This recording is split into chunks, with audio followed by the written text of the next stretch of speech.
Hi hello வணக்கம், welcome to திரை விமர்சனம்.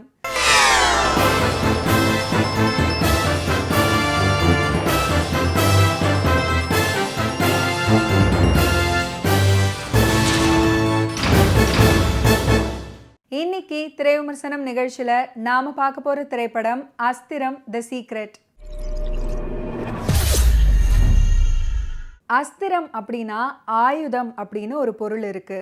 ஆனால் உண்மையில் பார்த்தா அம்பு, கட்டாரி, வேல், கவன்கள், துப்பாக்கி, பீரங்கி குண்டு, rocket, drone attack, robo, corona கிருமி, வாள், சம்மட்டி, உருட்டுக்கட்டை, மிளகாய் பொடி, இது எல்லாமே ஆயுதம்தான். ஆனால் அஸ்திரம் அப்படின்றது நம்ம கையில் இருந்து விடுபட்டு பறந்து பாய்ந்து நடந்து ஊர்ந்து தவழ்ந்து ஓடி சென்று தாக்கினா அது அஸ்திரம். நம்ம கையிலே வச்சுக்கிட்டு தாக்குனா அது அஸ்திரம் கிடையாது, ஆயுதம். இதை விட ரொம்ப சிம்பிளாக சொல்லணும்னா ஏவப்படுவதெல்லாம் அஸ்திரம், கையோடு இருந்தால் அது ஆயுதம். சரி, இப்போ படத்துக்கு வருவோம். பெஸ்ட் மூவி சார்பா டிஎஸ்எம் தனா சண்முகமணி ப்ரொடியூஸ் பண்ணியிருக்கிற இந்த படத்தில் ஷாம், நிரா, ரஞ்சித் டிஎஸ்எம், அருள் டி சங்கர், விதேஷ் ஆனந்த், வெண்பா, நிழல்கள் ரவி, ஜீவா ரவி இவங்கெல்லாம் அந்த படத்தில் நடிச்சிருக்காங்க. KS சுந்தரமூர்த்தி மியூசிக் பண்ணியிருக்கிற இந்த படத்துக்கு கல்யாண் வெங்கட்ராமன் சினிமோட்டோகிராஃபி பண்ணியிருக்காரு. கதை, திரைக்கதை, வசனம் ஜெகன் MS. இந்த மூவியை டைரக்ட் பண்ணியிருக்காரு அரவிந்த் ராஜகோபால். மனிதர்கள் வெற்றியை மட்டுமே அனுபவிக்க வேண்டும் அப்படின்ற மனநிலைக்குள் சிக்குவது எத்தனை ஆபத்தானது அப்படின்றத எடுத்து சொல்லும் படம் தான் இது.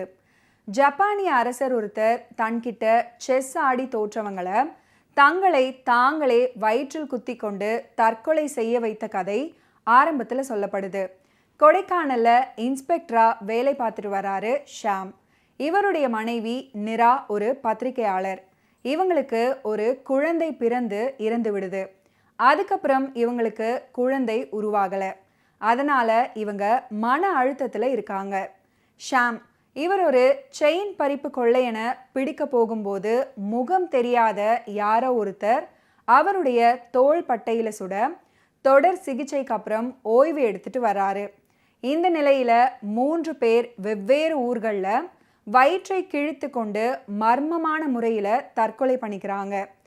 SP அருள் சங்கர் இவர் விடுப்பில் இருக்கிற ஷாமின் திறமை மேலே இருக்கிற நம்பிக்கையில் அந்த தற்கொலை கேஸை விசாரிக்கும் பொறுப்பை அவர்கிட்ட ஒப்படைக்கிறாரு. இதை விசாரிக்க கான்ஸ்டபிள் சுமந்துடன் களத்தில் இறங்குறாரு ஷாம். ஊட்டி பூங்காவில் வினோதமான முறையில் ஒருத்தர் தற்கொலை பண்ணிக்கிட்டதை விசாரிக்கிறாரு போலீஸ் இன்ஸ்பெக்டர் ஷாம். இதோட பின்னணியில் ஏதோ மர்மம் இருக்கிறத பார்த்து அதில் தீவிரம் காட்ட ஆரம்பிக்கிறாரு. அப்போது சென்னை உள்ளிட்ட 2 இடங்களில் இதே மாதிரியான தற்கொலைகள் நடந்திருக்கிறத தெரிஞ்சுக்கிட்டு அது குறித்து மேலும் விசாரிக்கிறதுக்காக உயர் அதிகாரிக்கிட்ட அனுமதி கேட்கிறாரு ஷாம்.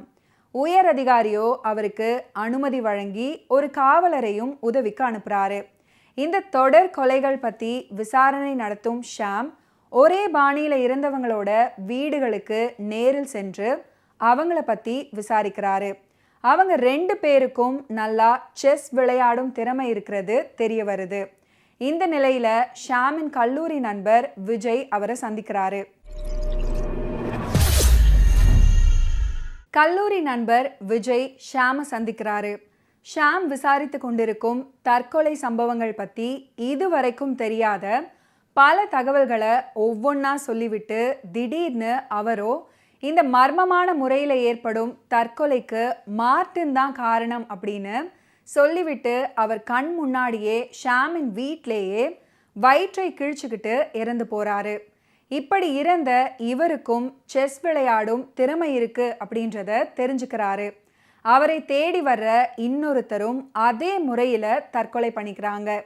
இதனால் காவல்துறையில் பெரும் பரபரப்பு ஏற்படுவதோடு அந்த வழக்கில் இருந்து ஷாம் விடுவிக்கப்பட்டு உயர் அதிகாரியால் கட்டாய விடுப்புக்கு அனுப்பப்படுறாரு.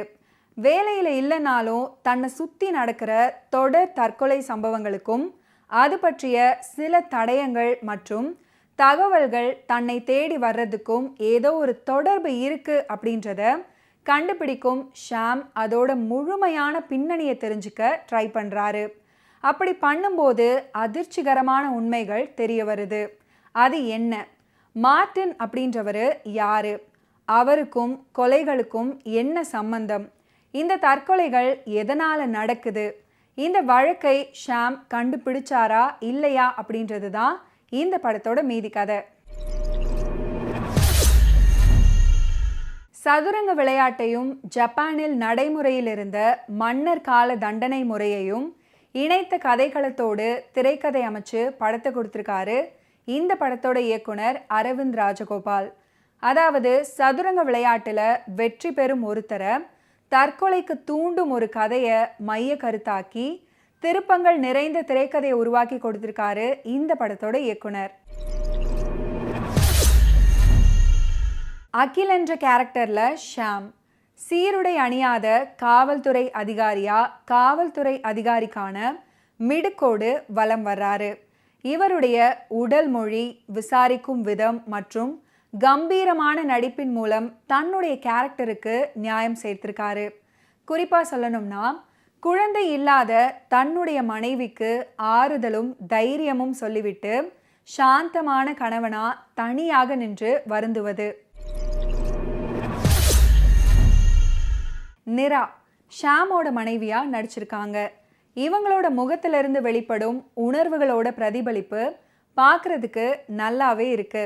அந்த அளவுக்கு இவங்க அவங்களோட நடிப்பை வெளிப்படுத்தியிருக்காங்க. தோல்விகளை தாங்கிக்காம சைக்கோ மனநிலைக்கு ஆளான வில்லத்தனமான கேரக்டர்ல விதேஷ் ஆனந்த். அடுத்து விசாரணைக்காக வரும் ஷாம் கிட்ட நடக்கிற தற்கொலைக்கான பின்னணியை ஓரளவு விளக்கிவிட்டு தானும் தற்கொலை செய்துக்கிற கேரக்டரில் அரவிந்த் ராஜகோபால். மகனை திருத்த முயற்சித்து முடியாமல் போவதால் ஏற்படும் முடிவால பரிதாபத்தை அள்ளும் ஜீவா ரவி, மனநல மருத்துவராக நிழல்கள் ரவி மற்றும் படத்தில் நடிச்சிருக்கிற மற்ற ஆர்டிஸ்டான ரஞ்சித் டிஎஸ்எம், அருள் டி சங்கர், வெண்பா இவங்க எல்லாருமே அவங்களோட நடிப்பால படத்தில் கவனிக்க வைக்கிறாங்க. தற்கொலை தொடர்பான காட்சிகளையும் இன்வெஸ்டிகேஷன் சம்மந்தப்பட்ட காட்சிகளையும் நேர்த்தியாக படம் பிடிச்சிருக்காரு இந்த படத்தோட சினிமோட்டோகிராஃபர் கல்யாண் வெங்கட்ராமன் தன்னுடைய சினிமோட்டோகிராஃபியில். இசையமைப்பாளர் சுந்தரமூர்த்தி கேஎஸ்இன் மியூசிக், சாங் கம்போசிங் மற்றும் முத்தமிழோட லிரிக்ஸ் படத்தின் நன்று. Editor Boopathy Vedagiri, stunt director monster Mukesh, art director VR Rajavel, கதை, திரைக்கதை, வசனம் ஜெகன் MS உட்பட தொழில்நுட்ப கலைஞர்களோட பணி படத்தின் நிறைவு. மீண்டும் அடுத்த வாரம் திரை விமர்சனம் நிகழ்ச்சியில் சந்திப்போம். அதுவரை நன்றி, வணக்கம்.